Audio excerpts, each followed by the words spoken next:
मेरा घर के हालात ठीक नहीं है, गरीब परिवार से बिलोंग करता हूँ मैं। 3 बहनें मेरी, माताजी मेरी लाचार हैं, पैरों से इनसे चला नहीं जाता अच्छे से। मैं 20 नवंबर 2024 को अमेरिका के लिए घर से निकला था। फिर मेरे को 3 दिन मैं मुंबई रहा, पुणे में, वहाँ से वापस दिल्ली आया। फिर दिल्ली से मेरे 24 नवंबर 2024 को एम्स्टर्डम की मेरी फ़्लाइट थी। वहाँ से आगे कनेक्टिंग फ़्लाइट थी मेरी सूर्यनेम की। एक रात की मेरी स्टे हुई एयरपोर्ट पे ही। फिर मैं सुबह वहाँ से सूर्यनेम के लिए निकल गया। फिर मेरे को आगे मेरा ओम प्रकाश नाम का बंदा मिला, जो मेरा पहले एजेंट है। उसका नाम प्रमोद है, उनके पिताजी का नाम है प्रेम। सोनीपत के रहने वाले हैं वो। मेरे 65 लाख रुपए लग गए, ब्याज पे उठा के कुछ रिश्तेदारों पे उठ लिए। घर में पैसे थी, बड़े भाई ने वो बेची, ट्रैक्टर बेचा, हाउस लोन किया। कुछ ब्याज पे उठा के चले रिश्तेदारों से, किसी अपने यार पैरे से लेके मैं यहाँ से निकला कि भाई अपने घर के आर्थिक हालात सुधार सकूं। फिर मैं सूर्यनेम गया, वहाँ जाके मेरे को ओम प्रकाश नाम का बंदा मिला। उसने मेरे को फोटो भेजा टैक्सी वाले का कि ये बंदा तुम्हें वहाँ एयरपोर्ट से लेके जाएगा। इमिग्रेशन पे भी उन्होंने अपना सारा इमिग्रेशन उन्होंने खुद करवा दी थी। वहाँ से आगे मेरे को बंदा ले गया, उसने मेरे को एक घर में रोक दिया था। 3 दिन मैं वहाँ घर में रहा। उसके बाद फिर मेरे पास मैसेज आया कि तुम्हें एक आदमी लेने आएगा, उसके साथ बैठ के चला जाना, वो तुम्हें सूरीनेम का बॉर्डर क्रॉस करवा देगा गवाना के लिए। वहाँ से फिर मेरे को रात को ले जाएगा। रात को मेरी 20-25 मिनट मेरे को बोट में चलाया गया, बॉर्डर क्रॉस किया। फिर वहाँ रात में हम ऐसे ही बाहर पड़े रहे, पूरी रात मच्छरों में पड़े रहे। हम 3 बंदे थे, 2 अलग कंट्री के थे, पड़े रहे। फिर वहाँ से फिर कोई और आए, उन्होंने हमें वो गाड़ी में लेके गए। 3-4 घंटे गाड़ी में चल के आगे में घर में रोक दिया गया 3-4 घंटे के लिए।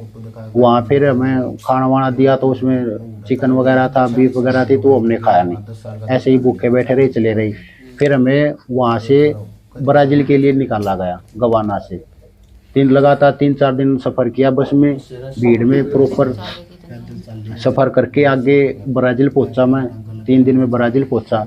ब्राज़ील जाके मेरे को आगे फिर कोई टैक्सी वाला आया बंदा, उसने मेरा फ़ोटो दिखाया, उन्होंने मेरे को होटल में रुकवा दिया।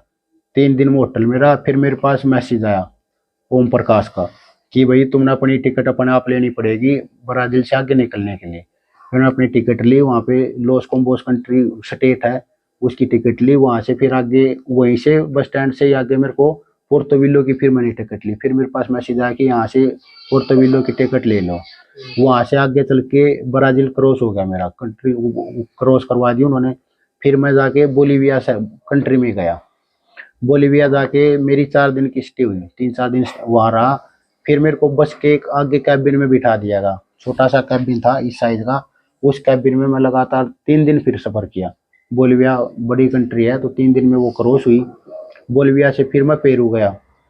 पेरू में मेरे को आगे बंदा अपने आप ही मिल गया था, अब मेरे एजेंट ने भेज दिया था। उसने हमारा फोटो देखा, मेरी टिकट करवाई। फिर मैं लगातार पेरू का सफ़र क्रॉस किया। पेरू के बाद मैं इक्वाडोर गया। इक्वाडोर कंट्री है, उसमें गया। वहाँ इक्वाडोर जाके मेरी 2 दिन की स्टे हुई। वहाँ पे ऐसे ही प्लास्टिक के कच्चे चावल मिले, खाली चावल चावल मिले थे, वो पानी के साथ वही खाए, क्योंकि भूखा आदमी है तो कुछ तो खाएगा ही। 2 दिन स्टे के बाद फिर मेरे को इक्वाडोर से ले जाया गया। आगे जाके गाड़ी चेंज होगी, कभी बस में गए, बस में जाके फिर गाड़ी चेंज होगी, गाड़ी में ले जाके बॉर्डर क्रॉस करवा दिया। बॉर्डर क्रॉस होने के बाद मेरे को कोलंबिया में एंट्री होगी मेरी इक्वाडोर से। कोलंबिया में गया, फिर कोलंबिया में 2 बसें हुई चेंज।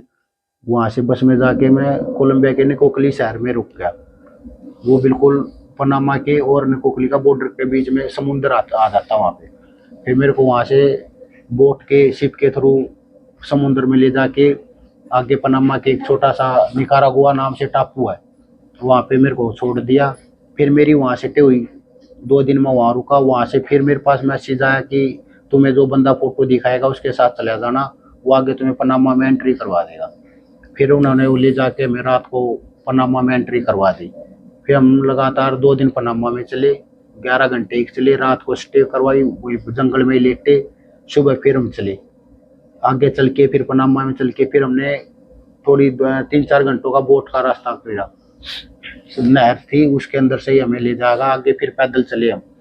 फिर जाने के बाद गाड़ी मिली, गाड़ी में कोई 25-30 बंदे थे, भेड़ बकरी की तरह भूस के उसमें डाल दिया था हमें। आगे चलते रहे चलते रहे, फिर पनामा सिटी आया। वहाँ से क्रॉस करके कभी जंगल में घुस रहे हैं, कभी पहाड़ों में चल रहे हैं, कभी झरने बंदे बने हुए हैं उन पे रस्सी बंधी हुई है, वहां से रस्सी पकड़ के नहर से चल रहे हैं, क्रॉस कर रहे हैं, कभी गाड़ी में, कभी पैदल जाके पनामा क्रॉस हो गया, पनामा सिटी क्रॉस होगी। फिर हमने कोस्टारिका कंट्री में गई, वहाँ पे हमने इमिग्रेशन कराई, क्योंकि वहाँ पे इमिग्रेशन कराने के बाद ही अगली कंट्री की टिकट मिलती है हमें। बस में वो पुलिस वाली टिकट दिलवाते हैं, पैसे हमारे लगते हैं, लेकिन वो टिकट काउंटर वाला तब तक टिकट नहीं देगा जब तक वो इमिग्रेशन वाले बंदे वहाँ तक हमें छोड़ के नहीं आएंगे। हमारी वहाँ पे इमिग्रेशन हुई, उन्होंने हमें कंट्री आउट दे दिया। वहाँ से निकलने के बाद हम आगे होंडरस निकले, एक कंट्री और रहती बीच, मेरे को उसका नाम ध्यान नहीं है। होंडरस गए, होंडरस जाके फिर हमारी इमिग्रेशन हुई, उन्होंने फिर हमें बस वालों के पास छोड़ा, वहाँ से होंडरस जाके रात को बॉर्डर क्रॉस करवाया, जो वहाँ के लोकल डोंकर होते हैं, बंदे होते हैं, डोंकर बोलते हैं उनको, तो उन्होंने हमें फिर वो होंडरस क्लियर करवा। वहाँ से हम निकले फिर गुआटेमाला। गुआटेमाला का भी मेरा एक दिन का सफर था।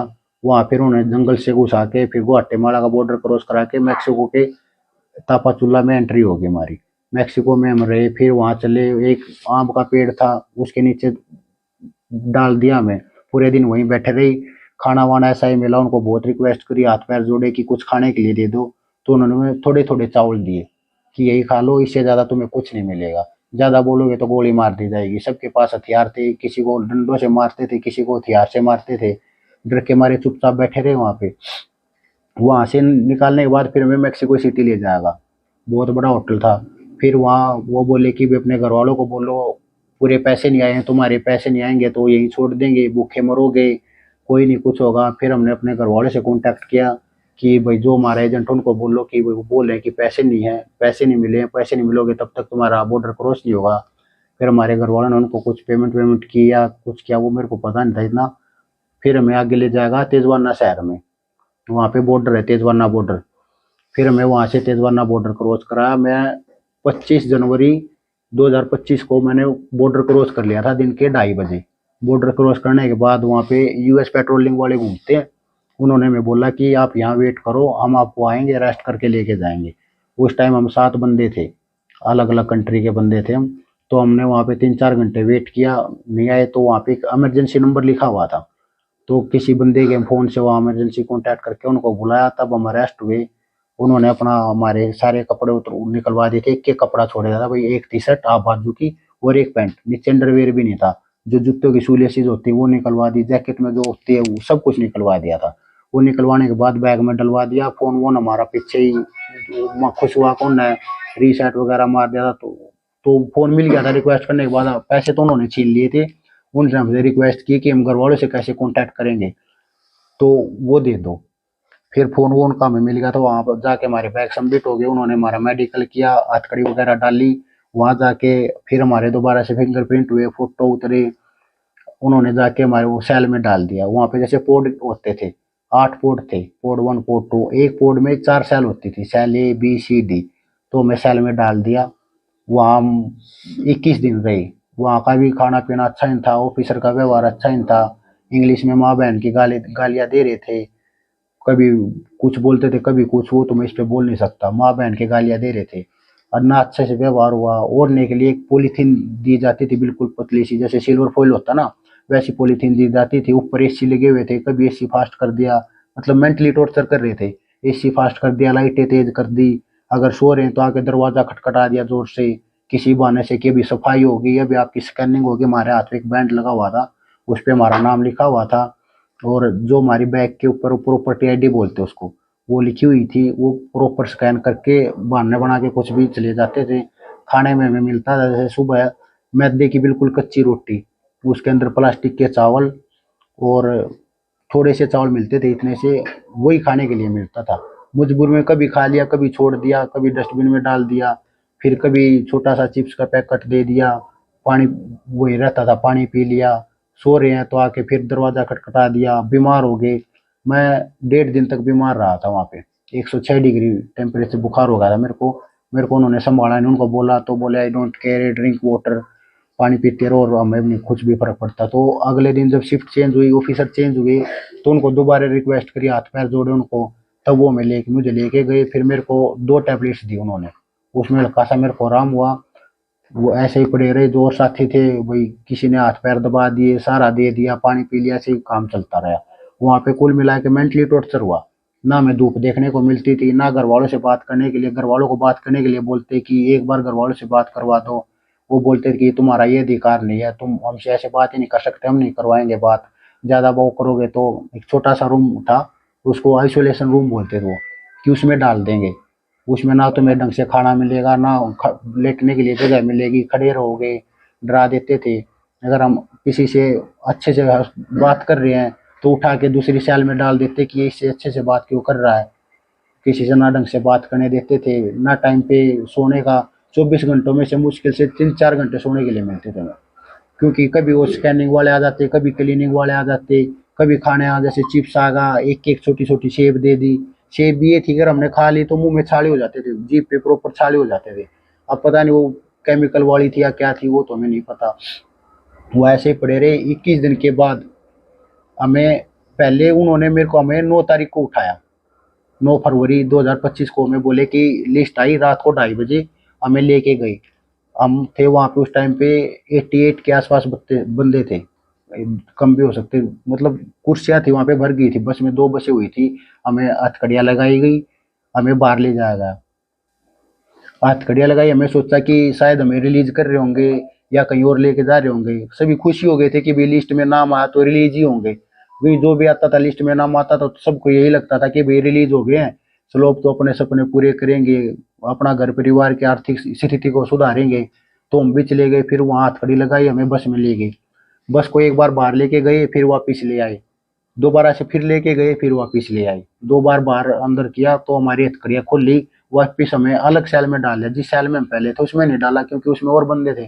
तो जो खाली सेल थी हमें उसमें डाल दिया, वहाँ रख दिया था हमें। ये अब होगी आगे हमारी फिर 13 तारीख को, जो हम फिर दोबारा हमें लाया, डिपोर्ट करने के लिए लेके आ रहे थे उसमें। जी। फिर हमें 13 तारीख के दोपहर को फिर ऑफिसर आए, यूएस बॉर्डर पेट्रोलिंग वाले ऑफिसर आए। तो उन्होंने बोला कि सभी खड़े हो जाओ। वहाँ धरती में जो मेरे गद्दे वद्दे पड़े हुए थे उनको साइड में लगवाया, और जो मोड़ने के लिए पॉलीथीन दे रखी थी वो डस्टबिन में डलवा के, सभी को ऐसे पीछे हाथ करवा के मास्क लगा के लेके चले गए। फिर दोबारा वहां जाके बुरे तरीके से ऐसे पकड़ पकड़ के, धक्के मार मार के मैं हथकड़ियाँ लगाई गई हाथों में पैरों में, या ऐसे पेट पे बांध के और यूं हथकड़ियाँ लगाई गई, पैरों में हथकड़ियाँ लगा दी कि अगर बंदा यहाँ तक हाथ नहीं आ सकता, पानी नहीं पी सकता, अगर पानी पिएगा तो ऊपर ही गिरेगा। वहां ले जाके हमें फिर बस में बिठा दिया। हमें कुछ नहीं बताया, हमें पूछा कि मैं कहाँ ले जा रहे हो, किसी ने कुछ नहीं बताया। सभी बोले कि I don't know, I don't know, talk to in my boss, की हमारे बॉस से या हमारे जो ऑफिसर है सीनियर उनसे बात करो। सीनियर ऑफिसर कोई आ ही नहीं रहा था। हमें फिर दोबारा बस में बिठाया गया, 119 बंदे थे हम। वहाँ बस में बिठा के हमें बस में ले जाएगा। वहाँ जाके एयरफोर्स का एयरपोर्ट था, एयरफोर्स की जहाज थी वहाँ पे, उसमें ले जाके फिर हमें बताया। वहाँ पे कोई हिंदी में ट्रांसलेटर था, उन्होंने बताया कि आपको हम दोबारा इंडिया डिपोर्ट कर रहे हैं। तो हमने पूछा कि हमारा ना इंटरव्यू हुआ ना कुछ हुआ, तो ये ऐसे कैसे डिपोर्ट हो सकते हैं। अमेरिका का तो रूल है कि बंदे से पहले इंटरव्यू होगा फिर भेजा जाएगा। वो बोले कि वो रूल नहीं रहा, रूल चेंज हो गया है, आपको इंडिया भेजा जा रहा है। अगर आप कायदे में रह के जाओगे तो ठीक है, नहीं तो आपको एक बॉक्स में डाल दिया जाएगा 3 घंटों के लिए। उस बॉक्स में ना आपको हवा लगेगी ना आपको पानी मिलेगा, इससे अच्छा है कि आप ऐसे ही रहो। तो उन्होंने हमें जबरदस्त, सभी को जबरदस्ती पकड़ के, वहाँ पे 2-3 लड़कियां भी थी उनको भी धक्के मारे उन्होंने। धक्के मार के उन्होंने उसमें जहाज में चढ़ा दिया, वहाँ बैठा दिए, सभी को वहाँ बैठा दिया। हम चले थे वहाँ पे, वहाँ की 13 तारीख को रात को चले थे। हाँ, 13 फरवरी 2025 को वहाँ को रात को चले थे हम, 9-9:30 बजे के आसपास। कंटिन्यू फ्लाइट उड़ी। फिर उन्होंने एक जगह पे अपना स्टे की, थोड़ी 3-4 घंटे के लिए रुके। हमें वहाँ से उतारा नहीं गया। हमने पूछा कि कौन सी कंट्री, उन्होंने ना वो बताया। हमें खाने के लिए छोटे छोटे ऐसे समोसे दिए जाते थे और पानी। लगातार 2 दिन तक सेम ही खाना मिला हमें, ना हमें उठने दिया जाता था। बाथरूम के लिए उनसे हम बार बार रिक्वेस्ट करते थे, सर बाथरूम करवा दो, बाथरूम करवा दो। बहुत देर में बहुत रिक्वेस्ट करने के बाद बाथरूम करवाते थे। एक हाथ की हथकड़ी खोल के वहां गया, बाथरूम से निकलते ही दोबारा फिर हथकड़ी लगा के वहीं बैठा दिया। लगातार हम 2-2.5 दिन तक हथकड़ियों में ऐसे ही बंधे रहे। हाथ पैर बिल्कुल दर्द करने लग गए थे, पैरों में भी दर्द हो गया था, सूजन आ गई थी पैरों में। वही बंधे रहे। जब ये हुआ कि इंडिया में एंटर हो गए हैं और अब लैंडिंग का टाइम आ गया, 35-40 मिनट बची हुई है, तब हमारी उन्होंने जल्दी जल्दी सीबी ऑफिसरों ने हथकड़ियाँ खोल दी। वही क्या पता आगे क्या हुआ, क्या, तो उन्होंने हमारी हथकड़ियाँ खोल दी। फिर हम अमृतसर उतरे थे एयरपोर्ट पे। वहाँ जाके हमें खाना वाना मिला, अच्छा खाना मिला। अपने इंडिया में आने के बाद हमें अंदर ले जाएगा, बैठाया गया वहाँ पे। फिर अपने वहाँ पे इमिग्रेशन वाले ऑफिसर्स वगैरह आ गए थे और बहुत सारे ऑफिसर आ गए थे पूछने के लिए। पहले उन्होंने हमसे पूछा कि आप ठीक हैं, सेफ हैं। फिर उन्होंने ये पूछा कि आपसे कैसे क्या हुआ क्या नहीं। हमें एक फॉर्म दिया गया था, 3-4 पेज का था। उसमें लिखा हुआ था अपना नाम, डेट ऑफ बर्थ, आपके पेरेंट्स का नाम, मतलब उसमें हमारी डिटेल फिल करनी थी, कैसे गए, क्या क्या रूट था, सब कुछ उसमें हमें फिल करना था। वो एजेंट का नाम, नंबर, क्योंकि नंबर हमारे फ़ोन में ही थे। फ़ोन हमारे वहाँ पे हमने बैग अमृतसर आके मिले थे, वहाँ सबमिट हो गए थे हमारे बैग। वहाँ आके हमने अमृतसर अपना बैग ले लिए थे। मैं अपना भर रहा था नाम वाम उसमें।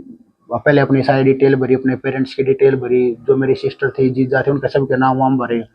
मैंने अपने एजेंट का नाम डाला, ओम प्रकाश। जब तक मैं जहाँ जो और मेरे एजेंट थे जब जिनका नाम डालता तो वहाँ पे एक बंदा आया था, रवीश नाम का बंदा था। उनकी आंख में थोड़ा सा फर्क था। वो बंदा आया, उन्होंने बोला कि आप इधर आ जाओ। उन्होंने मेरे को बोला कि संदीप कौन है। मेरे लिए तो नॉन थे। मैंने सोचा भाई क्या पता मेरे घर वालों ने किसी को भेज दो कि भाई हमारा बंदा है। मैं कहा जी मैं हूँ संदीप। तो बोले कि अपना फॉर्म दो और इसमें मैं डालता हूँ। मैं कहा मैं फॉर्म फिल कर रहा हूँ, आप बैठ जाओ। बोला नहीं नहीं कोई दिक्कत नहीं है, तू टेंशन मत ले, तेरे पैसे मैं निकलवाऊंगा। मैंने उसको बोला कि मैं एक बार अपने पेरेंट्स से बात कर लेता हूँ, मैं उनको इन्फॉर्म कर दूँ कि भाई मैं सेफ हूँ, मैं यहाँ पे आ गया हूँ। तो उन्होंने मेरा फ़ोन ले लिया कि तू टेंशन मत ले, ला मेरे को फ़ोन दे दे, मैं अपने आप कर लूँगा। मैं उनको बात कर लूँगा, तेरे पेरेंट्स बाहर खड़े हैं, तेरे भाई और तेरा जो जीजा जी आए होंगे तेरे बाहर खड़े हैं, मैं तुम्हें यहीं से छुटवा दूंगा कि भाई तुम्हें पुलिस वुलिस नहीं लेके जाएगी, यहीं से छुटवा दूंगा, तुम चले जाना, कोई दिक्कत नहीं है, मैं इमिग्रेशन ऑफिसर हूँ। मैं कहा ठीक है। तो उन्होंने मेरे से वो फॉर्म ले लिया। उन्होंने अपने आप ही वो फॉर्म फिल किया। अब मेरे को ये नहीं पता उन्होंने उसमें किसका नाम डाला किसका नहीं। वहाँ से जाने के बाद मैंने उनको बोला कि आप मेरे को बता दो कि किसका क्या नाम डाला है। आगे मैं साइन वाइन करने के लिए मैंने बोला, मैंने मना कर दिया कि मैं ऐसे साइन नहीं करूँगा, बिना पढ़े मैं किसी फॉर्म पे साइन नहीं कर सकता। तो बोले कि मैं इमिग्रेशन ऑफिसर हूँ, यहाँ पे हमारी चलेगी, ऐसे मैं तुम्हें बाहर नहीं जाने दूंगा, चुपचाप इस पे साइन कर दो। कुछ तो हम पहले ही डरे हुए थे, इतना टॉर्चर हो रखा था हमारे साथ, खाना भी प्रॉपर नहीं मिल रहा था। तो उन्होंने बिना ज़्यादा मेरे को इतना पढ़ने नहीं दिया, उस पे साइन करवा के हमारे उस पे स्टैंप लगा के पासपोर्ट पे, और हमें फिर आरपीएफ वालों को सौंप दिया कि अब इनको पुलिस के हवाले कर दो, वो अपने आप ले जाएंगे। उन्होंने फिर हमें पुलिस में बिठाया। हमारे यहाँ के पुलिस ने अच्छे से बात की, सबने सभी को चाय वाय पिलाई, खाना वाना खिलाया, बहुत प्यार से बात की, बहुत पोलाइटली बात की कि बेटा घबराना नहीं है, कुछ भी नहीं करना, अपने जब आप सुख यहाँ शांति से रहो। गए, जी हमने सोचा था कि इस तरह की यातनाएं भी नहीं, बिल्कुल भी नहीं सोचा था। बहुत सपने लेके चली थी। हमें तो सोचा ही था कि इतना इतना बुरा हाल होगा हमारे साथ, ऐसा व्यवहार होगा, बिल्कुल कुत्तों जैसा व्यवहार हो रहा था वहाँ पे। हमें तो पता ही नहीं था कि हमारे साथ इतना बुरा होगा। अगर ऐसा पता होता तो कौन जाएगा। अमेरिका क्यों जाना चाहते अमेरिका इसलिए जाना चाहते थे क्योंकि 3 बहनें मेरी, फादर मेरे है नहीं, मम्मी भी पैरों से अपाहिज हैं, तो घर के हालात इतने अच्छे थे नहीं। तो सोचा कि भाई भाई भी खेती करते, खेती में आज के टाइम पे क्या होता है, उसमें भी नुकसान हो रहा था। तो सोचे कि चलो कहीं से ऐसे जुगाड़ करके अपना चले जाते हैं, थोड़े घर के हालात सुधर जाएंगे, बहनें भी हैं, सब हर चीज़ का खर्चा होता है, भाई बच्चे भी हैं, कोई हालात सुधर जाएंगे तो अपना 8-7 साल करके मेहनत जी लगा के मेहनत करके वापस आ जाएंगे, थोड़ा घर ठीक हो जाएगा, इसलिए गए थे। अब आप घर पहुंचे हैं, हाँ जी, अब घर आपको पहुंचा खुशी मैं। हो रही है या दुख हो रहा है? नहीं, खुशी हो रही है, बिल्कुल खुशी हो रही है, क्योंकि वहाँ के हालात देख के घर आए हैं, बहुत खुशी है, अपने परिवार के साथ हैं, ठीक है, थोड़े दिन खाएँ पिएँगे, वापस उसी स्थिति में आ जाएँगे। बाकी अभी शरीर उस हालत में है नहीं। अगर हम 15-20 मिनट मेरे से खड़ा नहीं रहा जाएगा, खड़ा हो जाऊँगा तो पैर काँपने स्टार्ट हो जाते हैं, क्योंकि वहाँ पे खाना ही नहीं मिला था अच्छे से। खाना नहीं मिलेगा तो शरीर क्या करेगा, कुछ भी नहीं। तो आपको किसने कहा, किसने बताया था कि अमेरिका में इतना पैसा है?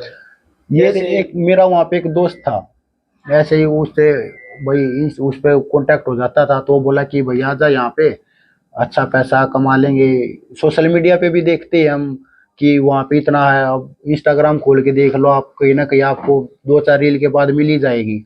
वहाँ से भी ये हुआ कि यार ठीक है, थोड़े दिन कष्ट दे लेंगे, वहाँ जाके अपना मेहनत करेंगे, कमाएंगे। यहाँ भी मेहनत ही करनी है, क्योंकि यहाँ भी काम ही करके खाना, तो वहाँ करके देख लेते हैं, थोड़े दिन में अगर हो जाएगा तो कुछ। हम क्या करेंगे? अब देखेंगे, अभी तो कुछ ना कुछ तो करना पड़ेगा, रेहड़ी लगाएंगे या कहीं दिहाड़ी मजदूरी करेंगे, खेती करेंगे, कुछ ना कुछ तो करना पड़ेगा। इमिग्रेशन, हाँ जी, मेरी सरकार से, हमारी हरियाणा गवर्नमेंट सरकार से रिक्वेस्ट है, हमें इतना पैसा लगा, हमारा ट्रैक्टर भैंसे सब कुछ बिक गया है, लोग घर पे भी हमारे पे लोन है, रिक्वेस्ट है कि हमारी मदद की जाए, हमारे साथ कुछ अच्छा हो, कुछ पैसे वगैरह हमें मिले या कुछ भी हो जिससे हम उभर सके, अपना काम दोबारा से स्टार्ट कर सके। हाथ जोड़ के रिक्वेस्ट है कि हमारी सरकार सुनेगी बात है। और वहाँ पे मैं एक बात भूल गया था बीच में बताने, वहाँ पे जो ऑफिसर मिला था वो मेरा फ़ोन लेके चला गया था, क्योंकि मैंने उसको बोला कि भाई मैं अपने पेरेंट्स से बात करता हूँ, तो उन्होंने मेरा फ़ोन ले लिया। वहाँ पे अगर पॉसिबल हो सके तो बेशक आप सीसीटीवी चेक करवा लेना, वहाँ पे उन्होंने मेरा फ़ोन ले लिया कि तो अपना फ़ोन दे, और वो मेरा फ़ोन लेके चले गई। इसमें अगर दिख जाए तो ये देखो, मेरा फ़ोन भी टूटा हुआ मिला। कुछ दिन के बाद मेरा फ़ोन ऑन नहीं हो रहा। जब मेरा वहाँ पे फ़ोन सबमिट हुआ था तो उन्होंने ऑफ करवा के फ़ोन सबमिट करा था मेरा, कि आप ऑफ कर दो, ये हमारे पास रहेगा, जब आप जाओगे तो आपको वापस मिल जाएगा। उसके बाद ये मेरा फ़ोन भी ऑन नहीं हो रहा। अब मेरे पास इतने भी पैसे नहीं कि मैं दोबारा से फ़ोन ले सकूँ। इसको यहाँ के ऑफिसर ने तोड़ा? यहाँ के वो जो ऑफिसर थे रवीश, उन्होंने मेरा फ़ोन लिया और दोबारा मेरे को ला के दिया। वो बोले कि तेरा फ़ोन ऑन ही नहीं हो रहा है। अब उन्होंने पता नहीं इस फ़ोन के साथ क्या किया क्या नहीं, क्योंकि वहाँ पे जब मैं यही फ़ोन यूज़ कर रहा था तो ऑन था, तभी तो मेरे ये फ़ोन यूज़ हुआ, तब तक तो वहाँ पहुँचा ना। तो इसमें ऐसा क्या किया उन्होंने क्या नहीं मेरे को नहीं पता। ये देखो इसमें ये टूटा हुआ पड़ा है ये ऐसे। तो अब ये फ़ोन भी मेरा ख़त्म हो गया। अब मेरे को इसके लिए भी किसी से, अपने यार दोस्त से, अपने भाई को बोलूँ यही मेरे को फ़ोन दिलवाएंगे छोटा मोटा, क्योंकि काम तो करना पड़ेगा कुछ ना कुछ।